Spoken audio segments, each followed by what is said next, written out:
Okay, so there's a couple of main types of file systems that we'll look at. One is the FAT and the other one is NTFS. Both are in use still today.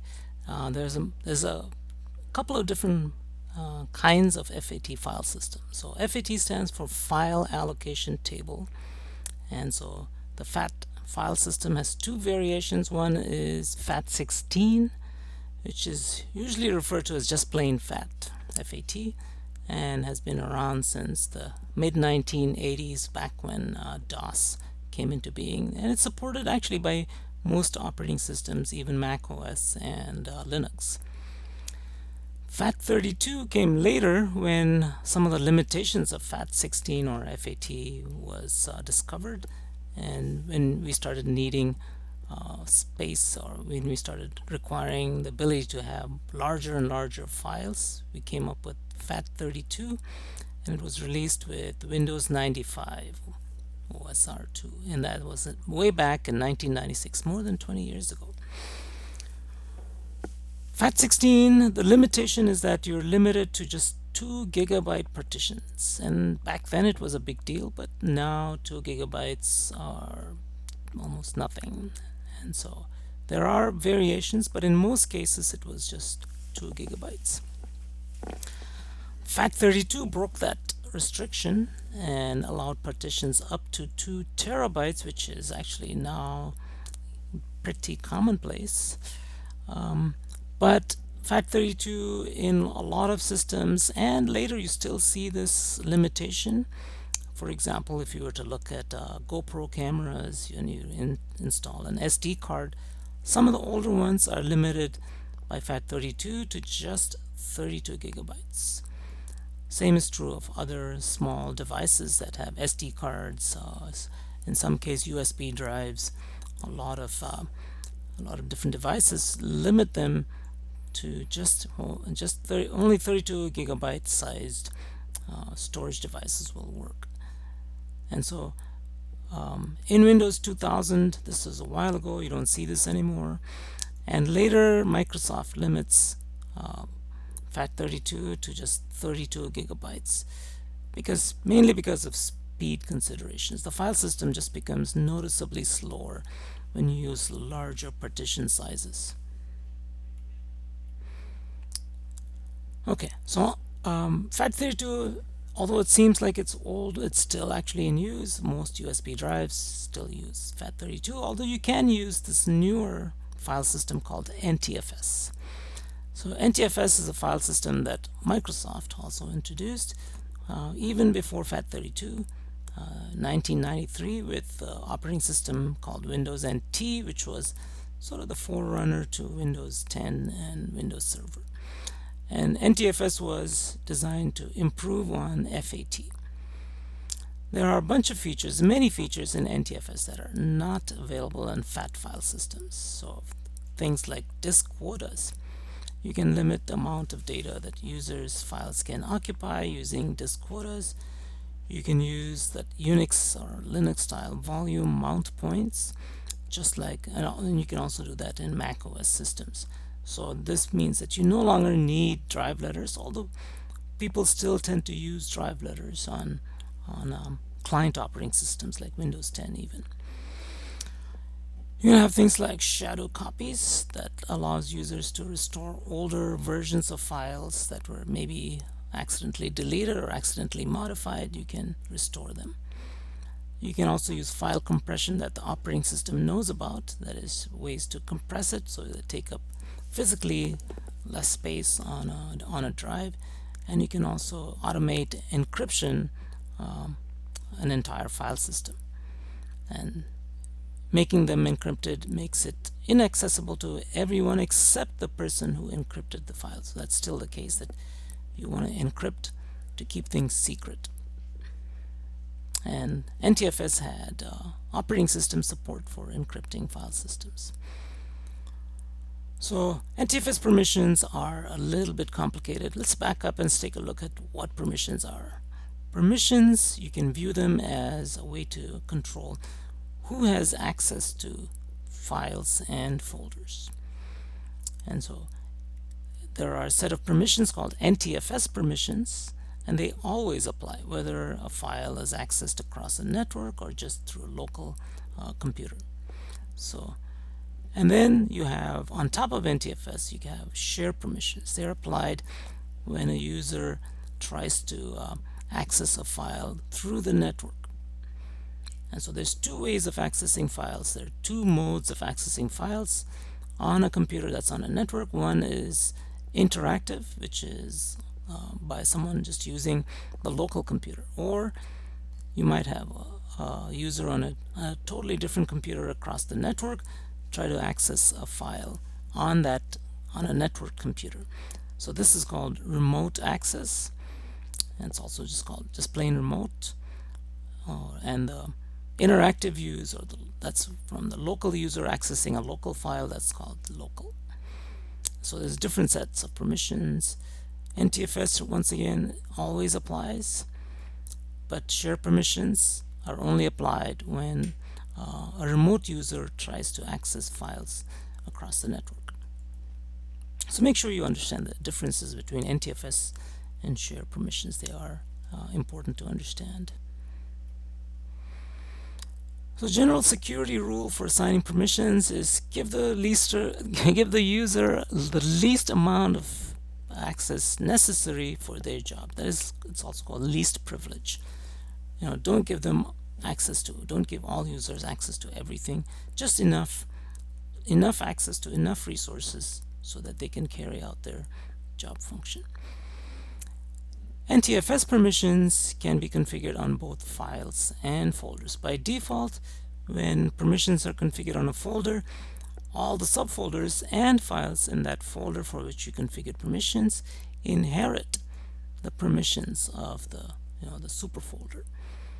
But this can be changed by the administrator. If you want to view or edit, that is, change the permissions of an NTFS folder, you have to access the Security tab, and you click on Properties. You click on Properties for a folder, click on Security, and you can edit the NTFS permissions. And this is what it looks like. You click on Properties of this folder, for example, you click on Security, and then you can see the NTFS standard permissions, so you can control who can read, who can both read and execute, who can list the contents of a folder, who can write to a file or folder, who can modify a file or folder, or you can say this person has, typically administrators will have full control of everything. So full control means all of the above.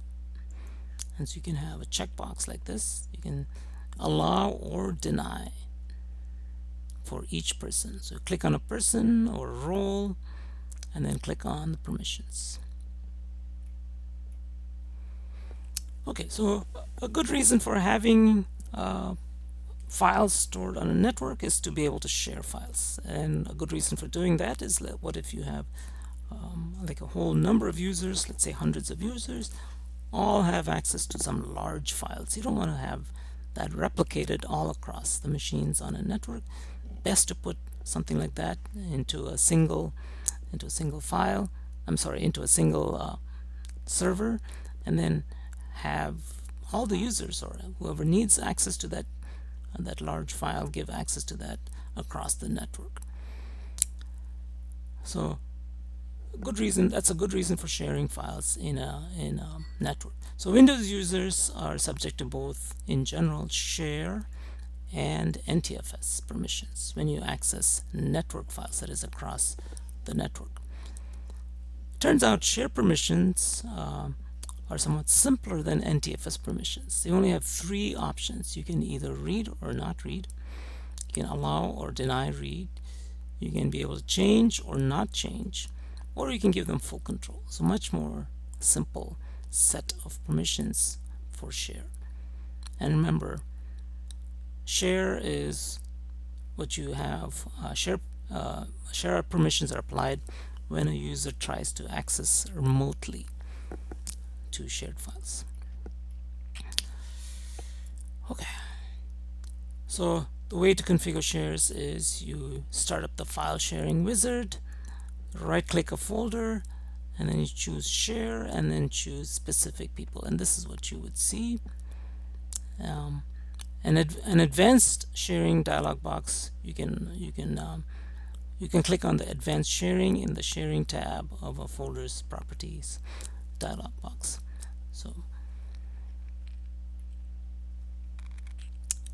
So the way to configure shares are the share folder snap-in, which is a part of the MMC program, or you can also go into file and storage services, and this is part of the server manager software or program. So you can have a component in server manager, startup server manager, and this is a much more advanced way of creating shares. Either one will work usually, but this one is more advanced, file and storage services. Okay, so that's about it for sharing files and folders. And the last thing that we'll take a look at is sharing printers. Just like with large files, you don't want to have large files replicated all across a network. Same is true for printers. You don't want to have every computer in a network. If you have hundreds or thousands of computers, you don't want to have a printer for each computer on a network. It's much more convenient probably to have maybe just a few printers and have them shared by users across the network. And so there's a lot of advantages, but then of course there's a lot of security issues, a lot of configurations that you have to do. So here are the components of a shared printer. You can have a print device, that is two basic types of print devices. A local print device, which is connected to, for example, a USB port or any other similar I/O port on a computer. And so that's not directly connected to the network, but through the operating system, that can be a local print device, can become a network accessible print device. The other alternative is to have a network print device, that is a printer attached to and shared by another computer. You can also have for a shared printer, you can have printer, that is the icon in the printer subfolder that represents that print device. You can also have a print server, that is a Windows computer that is sharing a printer for the rest of the network. And you can also have a print queue, that is a way where you can assign print jobs to a certain printer, and all it's really doing is storing these print jobs while others are being printed. You can store these things, and once everything else in that queue is cleared, the next thing in the print queue can be sent off to the printer. So there's a lot of good reasons for sharing printers. You can control access. You might have maybe expensive printers or plotters, or maybe a color printer that you don't want everyone to be printing to, and so you can say, okay, only the graphics designers can have access to a color printer, or the fancy laser printer, things like that. You can pool printers. You can assign priorities to printers. You can do things like print job management, that is if you have a whole bunch of print jobs assigned and you want to clear the queue, you can do that. You can actually go into the print job management system and say, okay, cancel all of these jobs, and they don't have to wait, especially if there's something wrong with the printer. You can control the availability. You can say certain printers are just not going to be available 24 hours a day for this organization because maybe it's very complicated to take care of things like that. So there's all kinds of things you can control. Once you share printers, you can have a common place where you can control a whole lot of different aspects of printing. Okay.